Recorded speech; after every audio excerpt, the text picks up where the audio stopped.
Hello guys, Brad here again with another fragrance video. Today I want to do a video called 10 Fragrance Reviewer Tactics I Can't Stand. Now this is basically an indirect response video to Eugene of You Smells Good. He recently did a video called 10 Fragrance Reviewers I Can't Stand, and he did delete the video and all the other videos on his channel. But I think the problem with that video was that it was way too personal. He attacked reviewers and not their content necessarily. So that may have caused a lot of controversy and bad will in the community. So I think we should respect and love all of our fragrance reviewers, whether they have 5 subscribers or 700, 800,000 subscribers. Respect and love all of your fragrance reviewers. You don't necessarily have to love their content, though. Um, if you don't like a fragrance reviewer's content, you don't have to watch. And even if you did love every fragrance reviewer's content, I don't think many of us have the time or the patience to actually watch everybody's videos anyway. So I think by nature, we're all going to gravitate towards a certain type of video style and whatnot. But this is for entertainment purposes only. So please don't take it too seriously. I just want to have a little bit of fun here. Just kind of go over my preferences and some of my pet peeves. I actually did a pet peeve video a while back. I might actually uh, visit some of the same topics again in this video. But let's get started with number 10, overly long videos. This has been sort of a problem that I've had with reviewers for a while. Some people can review a fragrance in 2 minutes. Some people it takes 30 minutes. I prefer something on the shorter end of the spectrum myself. If somebody does review a fragrance over 15 minutes or so, I'm probably just going to skim through to the end anyway, because I don't really have time to be listening to all the blah, blah, blah about the perfume and all their other creations and all this and that. I just want to know kind of what it smells like and whether you liked it or not. So, let the actual consumer find out for themselves what the fragrance is like on their skin. You don't need to, you know, do this big old presentation on a fragrance because if we like it, we're going to try it, or if we can't afford it or whatnot, we're not going to try it anyway. So no sense in really going into great detail on the fragrance.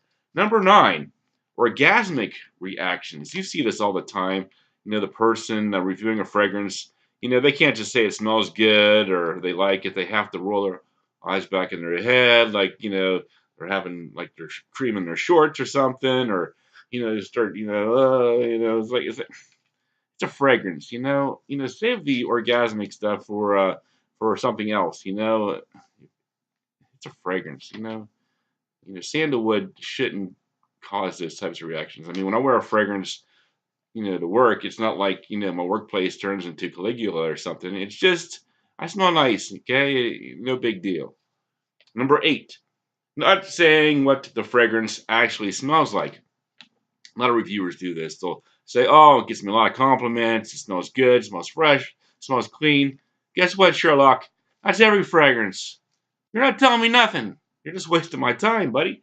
Number 7, clone house videos. If I really like the fragrance, I'm going to try to get the fragrance. You know what I'm saying? I'd rather have 10 good quality, like Dior's or Chanel's or Bond number 9s or whatever. I don't need 5,000 smell-alikes that were made with cheap ingredients. There's not really that many great ways to make a fragrance, in my opinion, anyway. Once you discover 20, 30 fragrances, you're set. You don't need to own all these different clone house fragrances. I understand why people are doing it. They get a free bottle in exchange for a review, preferably a favorable review. So they're going to do the video. And I don't know. Some of these clone houses are popping up, and it's like, boom, they got 50 fragrances. It's like, who has time to even discover one clone house, let alone like 50 clone houses? So, I just prefer, the well-known mainstream designer house reviews myself. Number 6, acting like everything is amazing. Here we go again. It's like I love this one. Get this one. I love this one. Get this one. If you do that like 50 or 60 times in a row, you're going to come across as, an info commercial salesman or something. Every now and then, toss in a negative or neutral review so people know that you're, being sincere and not just pulling your chain. I know some people don't want to give negative reviews towards some of these clone houses or indie houses because they're afraid that they're so influential that they could hurt sales. But you have to think about your reputation too, buddy. Number 5, hopping on hype trains. Here we go again. One person reviews a fragrance, usually a prominent reviewer reviews a fragrance. The next day, there's like 12, 15 reviewers talking about that same fragrance. It's like, hey, we don't need all these reviews on one fragrance. There's so many fragrances out there. Why don't you just try to find one that's different and be the first one in the community to review something different? You don't have to always just try to chase after somebody else's video. Number 4, being the first reviewer to review a new release. This is a big area of concern for a lot of people, from what I can see. You notice how when a fragrance is released, or maybe even the day before it's released, or the day after, boom, somebody has to be the first to talk about it. And you're like, wait a second, how did you have time to even make an impression when it just came out in the store yesterday? So that's very weird.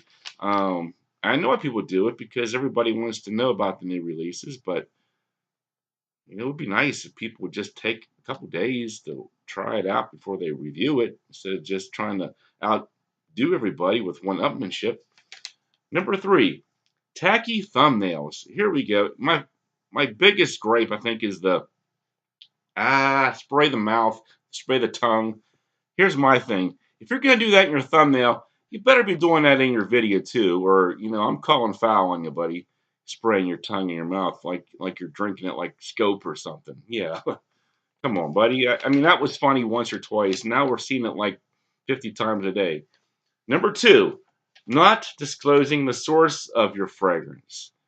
You'll see that big green screen in the background with the bottle shaking around, and then the person saying how the fragrance smells and how much you love it or whatever. If you just got a sample or you just smelled it on a little piece of cardboard or something or whatever, or a decant, show that little thing that you got and talk about it that way. Don't try to, blow us away with the bells and whistles and the fake green screen, blah. That's just that's just hype right there. That's just false way of, you know, making people think that you're a bigger expert on the fragrance than you really are. And number 1, reviewers talking over music.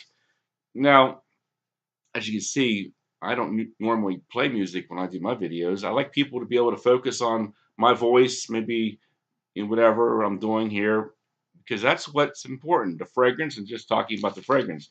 People play the music in the background, and it's kind of distracting at times. If you're talking about the fragrance and I'm trying to listen to you talk about the fragrance, I don't want Peter Cetera telling the world why it's so hard for him to say that he's sorry in the background, because I just, maybe I've got attention deficit disorder or whatever, but it just makes it harder for me to focus on the fragrance that you're talking about. So those are 10 things. Just having some fun talking about some of the things that kind of annoy me in the fragrance community. Get that off my chest. Maybe get some comments down below or a response video. I doubt this video will cause as much uproar or controversy as Eugene's did, but hopefully we can have some fun with it. So thanks for watching, and I'll talk to you later.